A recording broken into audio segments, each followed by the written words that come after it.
galka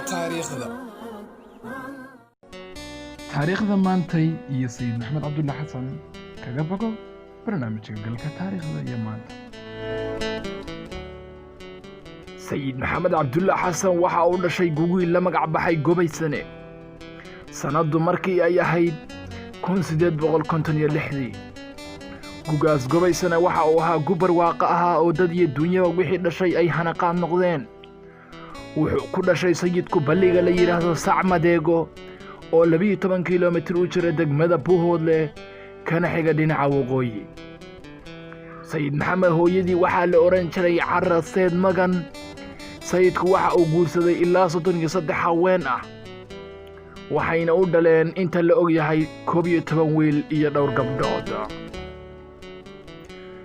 sayid maxamed sanadu markii ay ahayd 1892 waxa uu aaday dhulka Makka iyo Madiina ama sida loo yaqaan dhulka barakaysan. wuxuuna halkaa ku maqnaa 2 sano iyo dheeraad.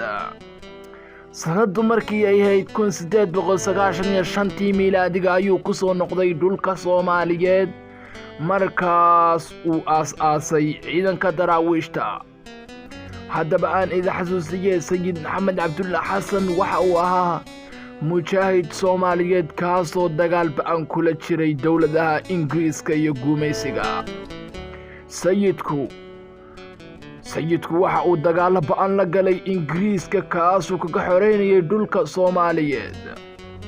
sidoo kalena waxa xusid mudan inuu sayid maxamed cabdulla xasan uu ahaa abwaan Soomaaliyeed kaasoo taariikhda Soomaaliyeed baal weyn ka galay.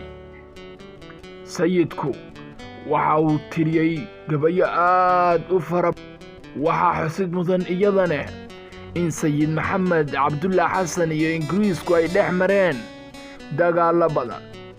waxayna dadku yiraahdaan ilaa 41 goobood ayay isaga hor yimaadeen sayidka iyo Ingiriiska.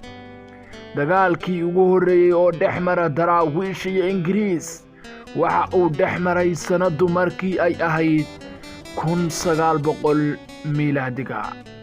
sayid maxamed cabdulla xasan waxa uu dhintay sanadu markii ay ahayd 1920 miilaadiga meesha la yiraahdo Limay.